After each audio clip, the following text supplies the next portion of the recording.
جس ٹویٹ کا حوالہ دیا محترم پروفیسر صاحبہ نے، جو مجھے چونکہ یاد ہے 1 جنوری 2018 کو انہوں نے کہا جی ہم نے تو اتنے بلینز آف ڈالرز دیے لیکن پاکستان جو ہے وہ ڈپلیسٹس ہے. امریکہ کی نظر میں وہ ڈپلیسٹس ہوگا، لیکن پاکستان اپنے مفادات کا دفاع کر رہا تھا اس تمام دوران. یہ اور بحث ہے کہ کیا وہ ججمنٹ جو تھی جن مفادات کو ہم سمجھتے تھے ہمارے مفادات ہیں، وقت نے ثابت کیا کہ وہ مفادات نہیں تھے. آج ہمیں محسوس ہو رہا ہے کہ وہ مفادات نہیں تھے، لیکن بہرحال یہ جیسا میں نے کہا ایک بڑا واسٹ سبجیکٹ ہے. اور جب ہم آج کے دور میں دیکھتے ہیں تو میری تو آپ سے یہی گزارش ہے کہ اس پہ غور کریں کہ what are the motivations of American contact. کون سی چیزیں ہیں جو ان کو پش کر رہی ہیں کہ جس کی بنیاد پہ وہ اپنے فیصلے کرتے ہیں. اور جب آپ موٹیویشنز دیکھتے ہیں تو ایک موٹیویشن ایٹرنل ہے انٹرنیشنل ریلیشنز میں کہ ہر ملک اپنے وسائل کو بڑھانا چاہتا ہے. ایک زمانے میں جو وسیلے کا ذریعہ تھا وہ زمین تھی. You invaded land to get more resources. اس وقت امریکہ انویڈ بھی کرتا تھا. 19 سینچری میں اس کا ذکر بھی ہوا. فلپینز میں بڑی میجر وار انہوں نے لڑی، اس پہ لڑائی کر کے قبضہ کرنے میں، اور بھی وارز لڑی. آج تو انویژن کوئی ان کے لیے اچھی ثابت نہیں ہوئی. اور جب ہم آج کہتے ہیں کہ یو ایس فارن پالیسی کیا ہے، اس فارن پالیسی کے گلے میں افغانستان اور عراق کے پھندے پڑے ہوئے ہیں دو.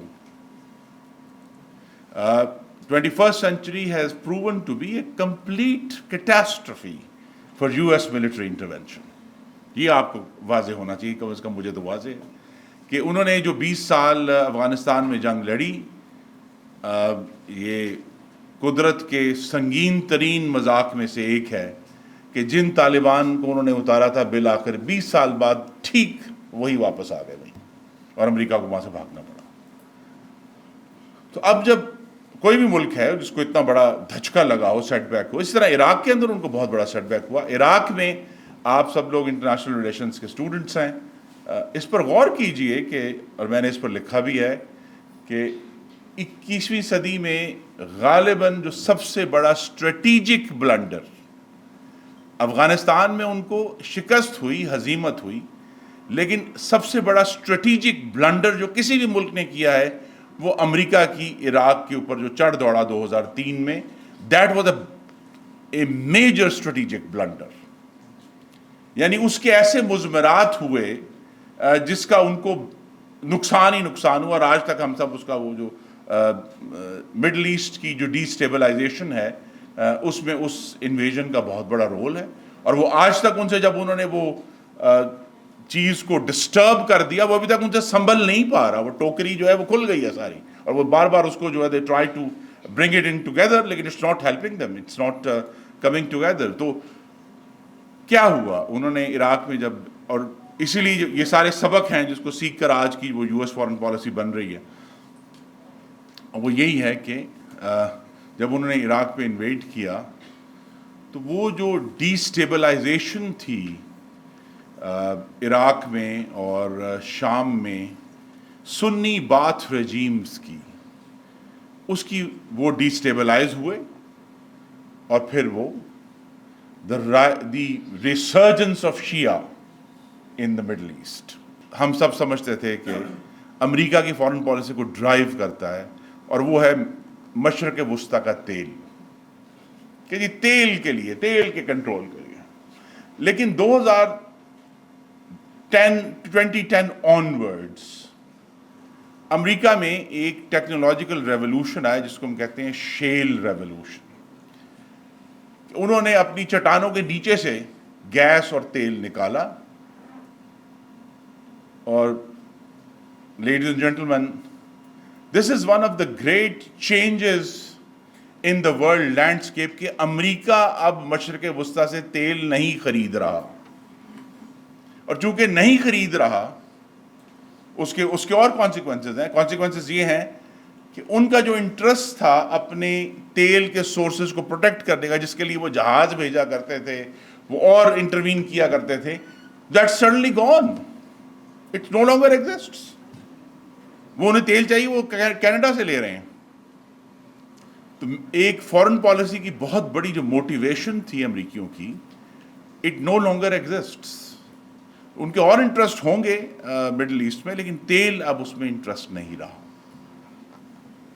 تو اب یہ بھی آپ ایز اسٹوڈنٹس آپ کے ذہن میں ہونا چاہیے کہ بھی جو ریسورسز تھے، جب ریسورسز شفٹ ہوئے، ان کا سورس شفٹ ہوا، تو فورن پالیسی بھی شفٹ ہوگی. اور وہ ہو گئی اور ہو رہی ہے، ابھی تک ہو رہی ہے. کیونکہ اس کا کانسیکوینس دوسرا کیا ہوا کہ جو گلف کے ہمارے دوست ہیں سارے مسلمان ممالک، جو امریکہ کو تیل بیچا کرتے تھے اور امریکہ ان کا بڑا کسٹمر تھا، اب ان کا بڑا کسٹمر چائنا ہے. اب ان کے جو کمرشل انٹرسٹ ہیں وہ مشرق کی طرف شفٹ ہو گئے. اور ظاہر ہے اب یہ it's only a matter of time, آج نہیں 10 سال بعد، 12 سال بعد آہستہ آہستہ فورن پالیسی انٹرسٹ بھی کنورج ہونا شروع ہو جائے گے جب ریسورسز شفٹ ہوں گے اور ان کے کسٹمر شفٹ ہوں گے. تو جو میری آپ سے استدعا ہے وہ یہی ہے کہ یہ سب ایسی چیزیں ہیں جو ڈسپیشنیٹ انالیسس کا مطالبہ کرتی ہیں کہ آپ بہت ٹھنڈے دل سے سوچیں. یہ دوستی کا لفظ بین الاقوامی تعلقات میں نہیں ہے، دشمنی کا لفظ بھی نہیں ہے، جو جس طرح as we understand it in our culture. وقتی کلیشز ہیں اور وقتی کنورجنسز ہیں. وقتی طور پہ ایک آپس میں کلیش ہوتا ہے اور پھر وقتی طور پہ آپ مل بھی جاتے ہیں، اور یہ ایک مستقل سلسلہ ہے جس میں اگر کوئی لارجر پیٹرن ہے ہم سب کے سمجھنے کے لیے، اور جو کہ اس وقت ڈرائیو کر رہا ہے، وہ چائنا کا رائز ہے as a major economic power. And جو ہم سب کو اب سمجھ آیا ہے پچھلے چند ہفتوں میں ڈونلڈ ٹرمپ کے ٹیرفس کے بعد، the rise of China as an indispensable manufacturing power.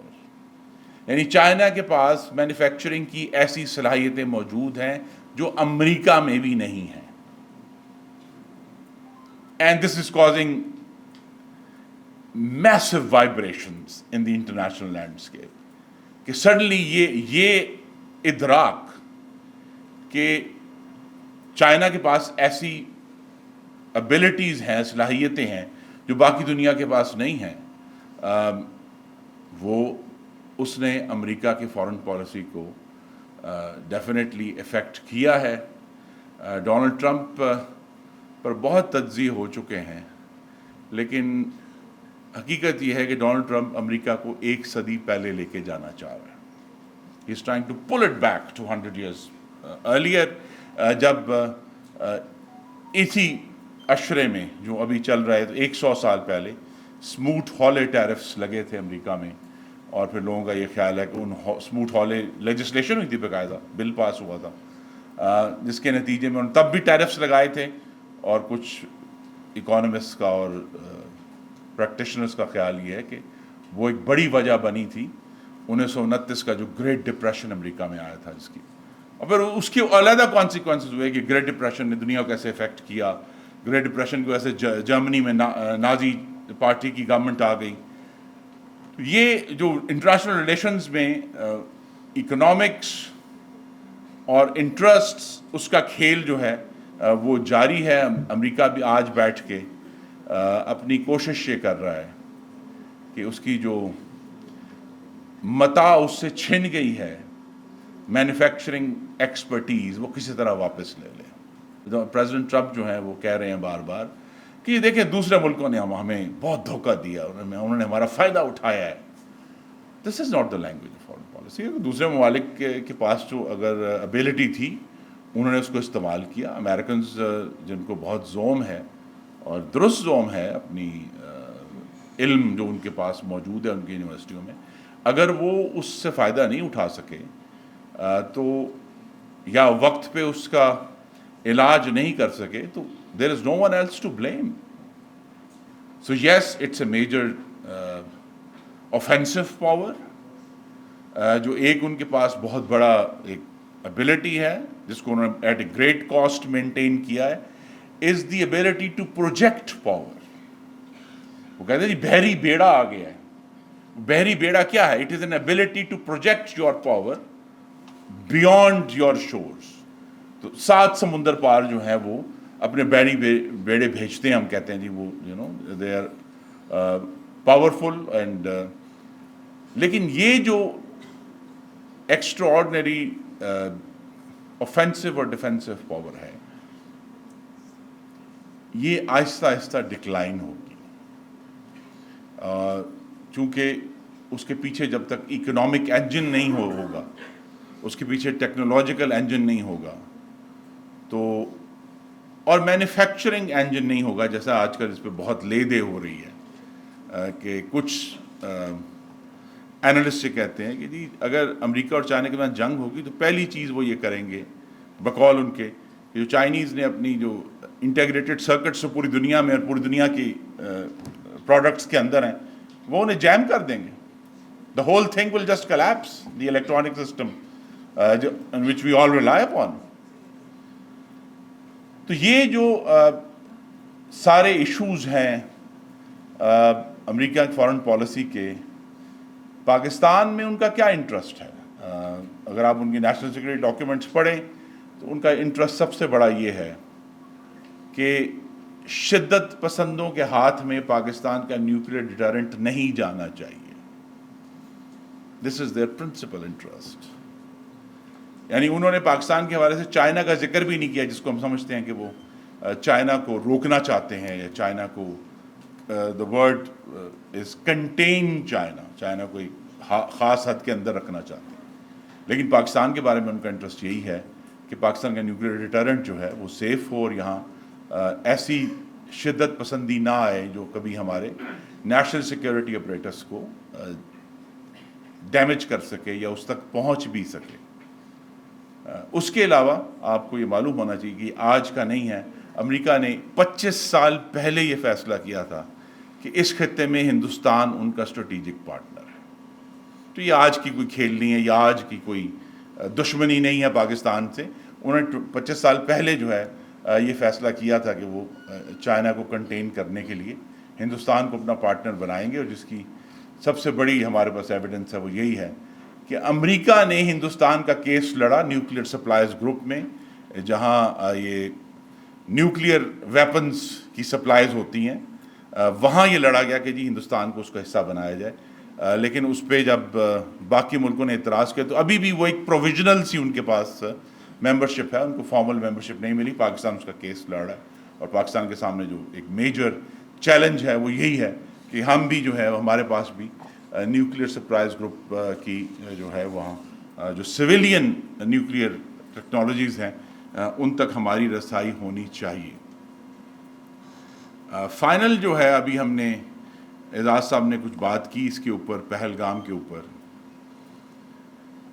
Pahalgam میں اگر آپ امریکہ کی نظر سے دیکھیں تو ہندوستان کو جو توقع تھی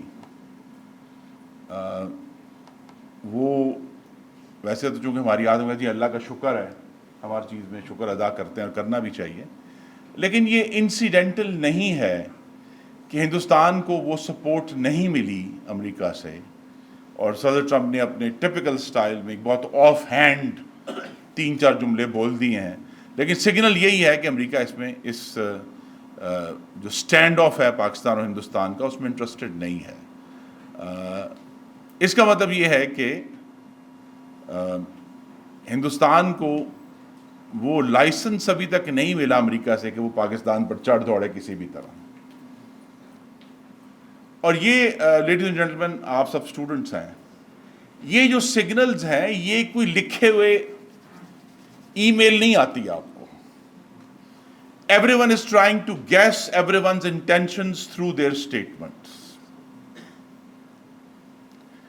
تو لہذا وہ یہ خیال کہ جی کوئی لکھ کے دینا ہے کہ جو ہن چڑھ جائے دے ہوتے ہیں, یہ نہیں ہوتا. جو اسٹیٹمنٹس آ رہی ہیں وہ ایک ایک لفظ جو ہے اعزاز صاحب ماشاءاللہ ہم سے بہتر یہ سب کام کر چکے ہیں کہ you literally parse every word of whatever the foreign officers say about the country to find out what their intentions are. مثلا میں آپ کو چیلنج کروں گا کہ آپ بھی جو فورن آفس نے ابھی پہلگام کے بعد اسٹیٹمنٹ ایشو کی اس کے ایک ورب کے اوپر بڑی لے دے ہوئی ہے. انہوں نے کہا وی آر کنسرنڈ. اب آپ بتائیں کنسرنڈ ہونا چاہیے تھا, کنڈیمڈ ہونا چاہیے تھا؟ وہ ڈکشنریاں کھول لیں, ہم نے بھی کھولی اپنی, کہ کیا ہونا چاہیے تھا.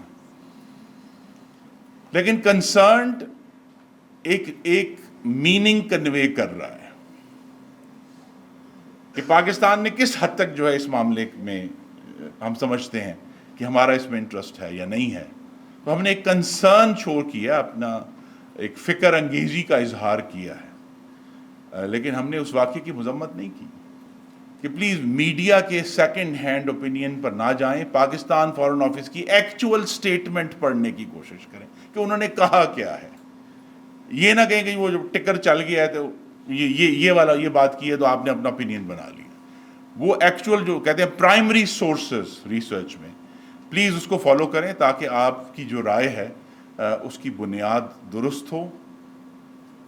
امریکہ میں چونکہ مجھے خود بھی پڑھنے کا اور رہنے کا اتفاق ہوا ہے, وہ اب پہلے سے زیادہ تنگ نظر ملک ہو چکا ہے. It used to have a wider sense of the world. اور وہ wider sense of the world جو ہے وہ ان کی فارن پالیسی سے آئی تھی, جہاں ان کا یہ خیال تھا کہ انہوں نے ان کی جو ایک طویل مخاصمت ہوئی سوشلزم اور کمیونزم کے ساتھ, اس کے مقابلے میں انہوں نے پوری دنیا میں آپریٹ کرنا ہے اور پوری دنیا میں اپنی جو پاور ہے اس کو پروجیکٹ کرنے کی کوشش کرنی ہے. اب وہ نہیں رہا, ان کو ضرورت نہیں رہی 1989 کے بعد یا 1991 کے بعد جب سے سوویت یونین کا بریک اپ ہوا. تو لہذا اب وہ, اور اوپر سے 9/11 ہو گیا جس نے ان کو پہلی دفعہ امریکن سوئل کے اوپر اتنی بڑی جو ہے ایک سانحہ ہوا, تو انہوں نے اس کو سوچنے پر مجبور کیا. تو وہ جب بھی ملکوں پر اس طرح کا حملہ ہوتا ہے تو they sort of contract and go with in them selves. تو وہ امریکہ جو ہے وہ پچھلے اب 24 سال سے دنیا سے پیچھے ہٹ رہا ہے. اگر آپ کو یاد ہو, کم از کم مجھے یاد ہے, میری بھی عمر کافی ہو گئی ہے, یہاں ایک امریکن سینٹر ہوا کرتا تھا, وہ اب نہیں ہے, اس کی فنڈنگ بند ہو گئی. بڑی زبردست لائبریری تھی, I used to go there myself, لیکن اب وہ نہیں ہے کیونکہ وہاں انہوں نے فیصلہ کیا کہ اب اس قسم کی جو کلچرل ایکٹیویٹی ہے وہ ان کے مفاد میں نہیں ہے, تو انہوں نے بند کر دیا اس کو. اس طرح کی بہت ساری چیزیں ہیں جو ملک اپنے اپنے مفادات کے مطابق جس طرح اس وقت وہ ڈیفائن ہو رہے ہوتے ہیں, جو ہم سب لوگ جو ان سارے ایشوز کو دیکھتے ہیں, آپ کو جو ایک رول آف تھم بتانا ہے کہ اگرچہ میں نے آپ سے کہا کہ آپ اسٹیٹمنٹس کو ایک ایک کے لفظ کو پڑھیں, اس پر غور کریں, لیکن جب ہم ایکچوئل تھریٹ کو کیلکولیٹ کرتے ہیں تو the actual threat, ladies and gentlemen, is calculated upon capability, not on statements. آپ یہ بھی کیلکولیٹ کرتے ہیں کہ یہ جو بات کی گئی ہے اس کے پیچھے کیا وہ صلاحیت موجود ہے اس کو پورا کرنے کے لیے.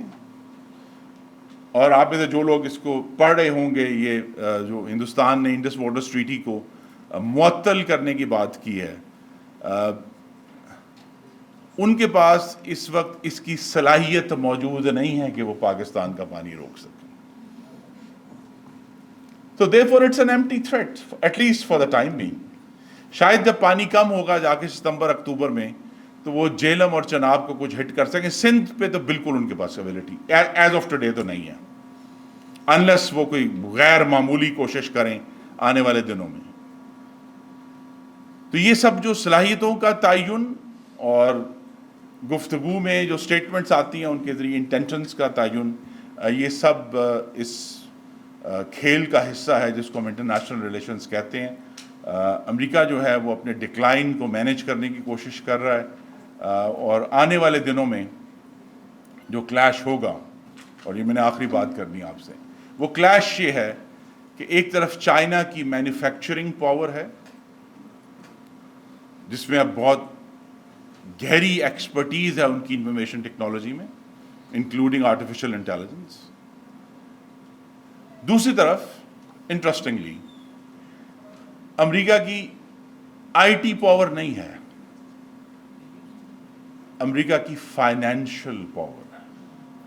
It's the U S dollar, it's the Bretton Woods institutions, IMF, world bank, it's the SWIFT system of international banking جس کے ذریعے ہر جو انٹرنیشنل ٹرانزیکشن ہے وہ کہیں نہ کہیں سے نیو یارک کو ٹچ کر کے واپس آتی ہے.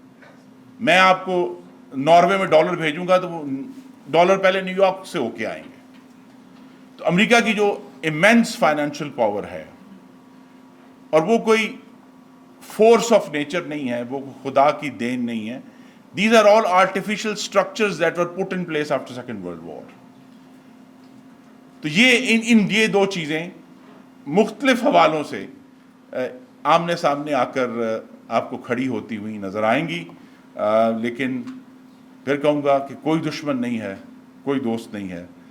پاکستان نے ہر ملک کی طرح اپنے مفاد کا دفاع کرنا ہے, اپنے مفادات کو آگے لے کر جانا ہے, اور ہماری یہی دعا ہے کہ ہم جو ہیں وہ ہمارے لیڈران کے پاس وہ دانش ہو کہ وہ پاکستان کی حفاظت بھی کر سکیں اور پاکستان کے مفادات کا دفاع بھی کر سکیں. بہت ساری باتیں اس سبجیکٹ کے اوپر ابھی کہنی رہ گئی ہیں, لیکن میری امید ہے کہ جب بھی آپ کا کوسچن آنسر سیشن ہوگا اس میں ہم we will bring them out as we discuss.